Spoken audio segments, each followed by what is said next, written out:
Start. हाल ही में सर्वोच्च न्यायालय में सुनवाई के दौरान एक याचिकाकर्ता ने हिंदी में अपना पक्ष रखा तो माननीय न्यायाधीशों ने उन्हें हिंदी में अपनी बात रखने का निर्देश देकर एक अजीबोगरीब स्थिति उत्पन्न कर दी। ब्राह्म आज स्वतंत्रता के अमृत महोत्सव काल में भी हिंदी जब इस उपेक्षा भाव का शिकार है तो प्रश्न वाजिब है कि जब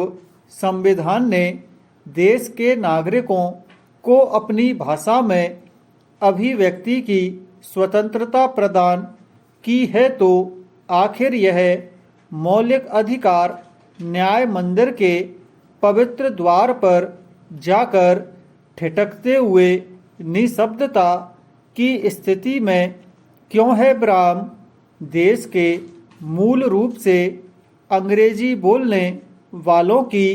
जनसंख्या मात्र 2 से 3% के बीच जब है तो न्यायालय की यह भाषा बने रहने की अनिवार्यता एक विडंबना ही है। ब्राह्म संविधान के अनुच्छेद 348 में स्पष्ट उल्लेख है कि संसद जब चाहे सुप्रीम कोर्ट के कार्य संचालन की अंग्रेजी भाषा को परिवर्तित करने के लिए कानून का निर्माण कर सकती है। ब्राह्म इसके लिए अनेक बार मांग की जा चुकी है कि न्यायालयों की भाषा ऐसी हो जिसे आम आदमी समझ बूझ सके। ब्राह्म हिंदी के प्रति लोक अभिरुचि में वृद्धि का तकाजा है कि अगर न्यायालय के कार्य हिंदी या क्षेत्रीय भाषाओं में हो तो न्यायिक प्रक्रिया के प्रति सामान्य नागरिकों में विश्वास और सम्मान बढ़ेगा। ब्राह्म हिंदी की प्रतिष्ठा का ही प्रमाण है कि वर्ष 2014 से देश के प्रधानमंत्री देश विदेश के सभी समारोहों सहित अनेक राष्ट्रीय और राज्य स्तरीय न्यायिक कार्यक्रमों में भी अपनी बात हिंदी में रखते रहे हैं। ब्राह्म पैरा चीन, जापान, रूस, फ्रांस, इटली सहित दुनिया के अधिकांश देश जब अपनी मौलिक भाषा में जीवन की समस्त गतिविधियों का संचालन कर रहे हैं तो हमारे नीति निर्धारकों को चिंतन मनन कर हिंदी को सर्वोच्च न्यायालय सहित हिंदी भाषी प्रदेशों के उच्च न्यायालय के कामकाज में भी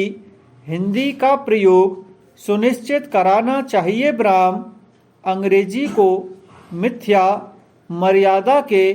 परिपालन में जिस रूप में अभी तक ढोया जा रहा है इसी कारण से हिंदी की बिंदी राष्ट्रीय मस्तक पर सुशोभित होने से वंचित है। ब्राह्म राजभाषा के लक्ष्य को स्पर्श कर राष्ट्रभाषा के दर्जे को प्राप्त करने में तरसती हमारी हिंदी को न्यायिक नैराश्य नभ से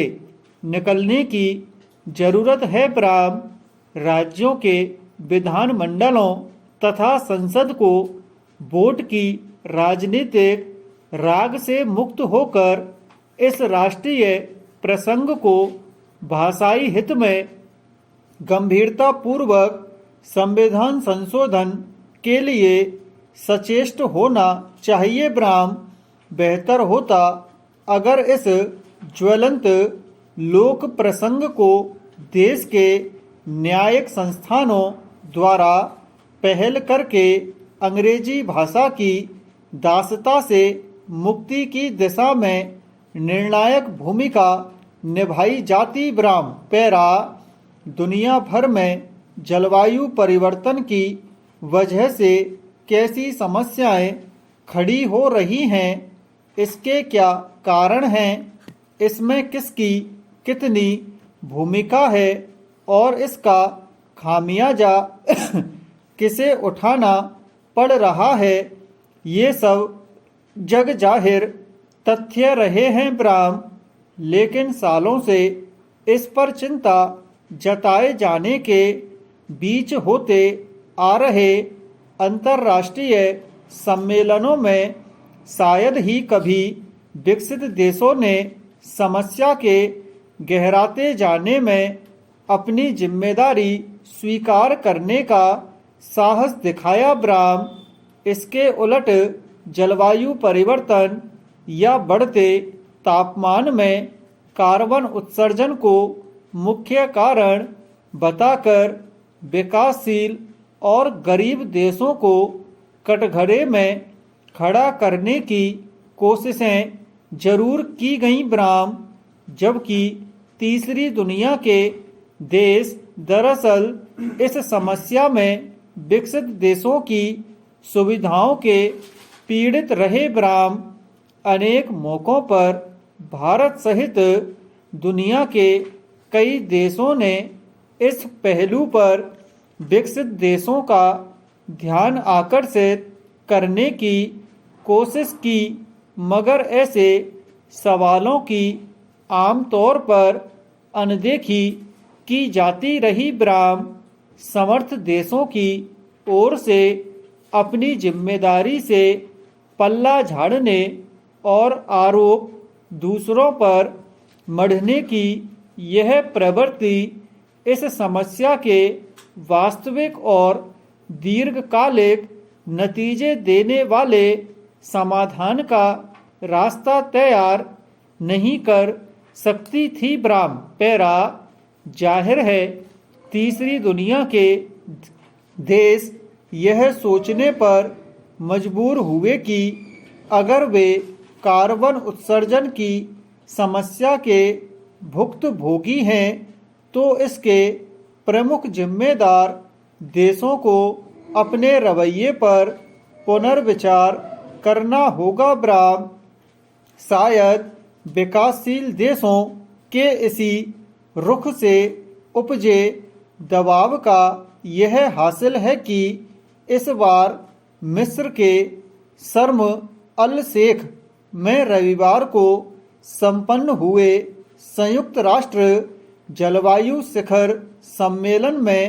लाभ एवं हानि समझौते पर सहमति का ऐतिहासिक फैसला सामने आया ब्राह्म। इस समझौते के तहत विकसित देशों के कार्बन प्रदूषण से पैदा हुई मौसम संबंधी प्रतिकूल परिस्थितियों से प्रभावित गरीब देशों को मुआवजा देने के लिए एक कोष तैयार किया जाएगा ब्राह्म। हालांकि इस COP27 में उम्मीद की जा रही थी कि